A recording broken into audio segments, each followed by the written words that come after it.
Welcome to Miss Luls Economics, where we make economics simple, clear, and exam ready. Let's learn, understand, and succeed together. Today's essay: discuss a monopoly in detail with the aid of graphs, focusing on its characteristics, behavior, and efficiency within the market. Let us first look at the structure of this essay before we move into the introduction and detailed analysis of a monopoly. The structure of this essay is as follows. Introduction carries 2 marks, the body carries 26 marks, and the conclusion carries the final 2 marks. A monopoly is a market structure in which there is only one seller of a good or service that has no close substitutes. Let us now analyze the key characteristics of a monopoly in detail, starting with the number of firms within this market structure. We see multiple small firms fading away, leaving one dominant firm at the center. A perfectly competitive market has many small firms. A monopoly consists of only one single firm that dominates the entire industry. This split screen shows the contrast. The monopolist represents the entire industry, naming the firm itself is the market, with no competitors influencing its decisions or market outcomes. The product in a monopoly is unique and has no close substitutes, meaning consumers have no alternative but to purchase from the monopolist.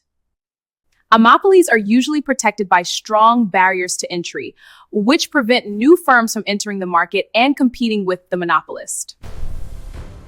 These barriers include patents, licenses, sole right, import restrictions, limited market size, and exclusive ownership of raw materials. Collusion is impossible in a monopoly because collusion requires 2 or more firms, and in this case, only one firm exists in the market. Information refers to knowledge about market conditions, and in a monopoly, all information is available to both buyers and sellers without uncertainty. This means that there are no uncertainties in the market, as both buyers and the monopolist have full knowledge of all market conditions. A monopolist is a price maker, meaning it has the power to influence the price of its product within the limits of market demand. However, this control is limited by the demand curve and the goal of profit maximization, which guides the monopolist's pricing decisions. The demand curve facing a monopolist slopes downward from left to right, reflecting the inverse relationship between price and quantity demanded. This demand curve represents the entire market, since the monopolist is the only supplier of the product within the industry. The dual lines show full market coverage, clean and powerful representation. The monopolist decides at which point on the demand curve to operate, choosing the price and maximize profit. I'll maximize profits. Decision moment feels strategic and precise. A monopolist can earn an economic profit in the long run because barriers to entry prevent new firms from entering the market. The firm grows stronger over time while competitors fade away. As long as demand remains stable, the monopolist can continue earning economic profit without the threat of new competitors entering the industry. A natural monopoly arises due to high infrastructure costs and economies of scale, while an artificial monopoly exists because of legal restrictions preventing competition. In a natural monopoly, barriers include extremely high capital costs, large infrastructure, and strong economies of scale, making it inefficient for multiple firms to operate.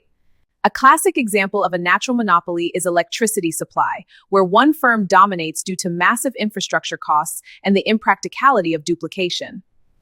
In an artificial monopoly, barriers are created through patents, licenses, and regulations, deliberately restricting new firms from entering and competing in the market. An example of an artificial monopoly is a pharmaceutical company with a patent, giving it exclusive rights to produce and sell a specific drug. In short, natural monopolies arise from economic conditions, while artificial monopolies are created through legal barriers that intentionally limit competition. A local monopoly exists when a single firm is the only supplier of a good or service within a specific geographic area, leaving consumers with no nearby alternatives. A small rural town with only one grocery store is a good example of a local monopoly, as residents have no nearby alternatives and must purchase from that single supplier. Let us now examine non-price competition and the decision-making within a monopoly market structure. We'll look at how firms compete on quality, branding, and customer service. In a monopoly, there is no non-price competition because there are no rivals, meaning the firm does not need advertising or product differentiation strategies. Decision-making in a monopoly is completely independent, as a monopolist is the only firm in the industry and does not respond to competitors. A monopolist cannot achieve allocative efficiency, as price is always greater than marginal cost, leading to inefficient allocation of resources. Barrier walls remain strong, while the firm calmly controls supply. No competition entering. Strong visual of protected dominance. Examples of monopolies in South Africa include Eskom and Transnet, which operate as dominant suppliers in their respective industries. Does the monopolist make an economic profit? To determine whether a firm makes an economic profit or loss, you have to compare total revenue with total cost, or average revenue with average cost. In this case, the firm is making an economic profit because its average cost is less than its average revenue. Therefore, if average revenue exceeds average cost, the firm will make an economic profit or supernormal profit.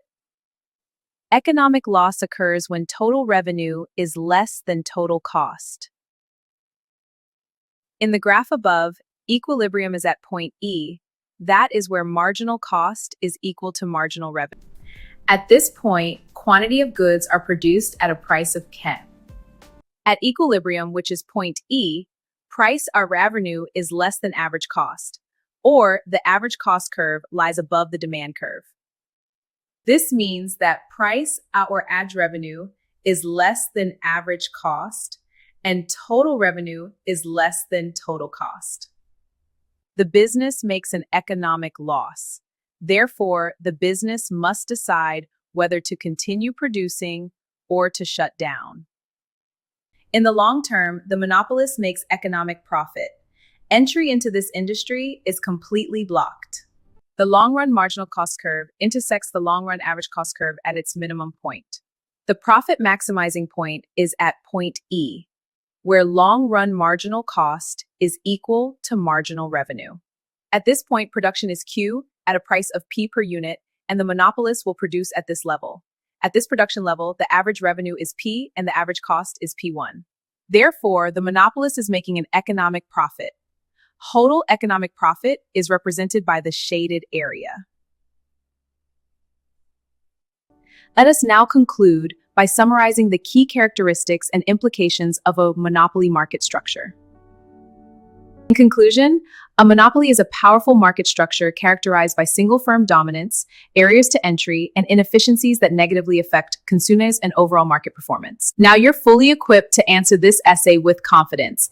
Keep practicing, master the structure, and turn your economics knowledge into top exam performance.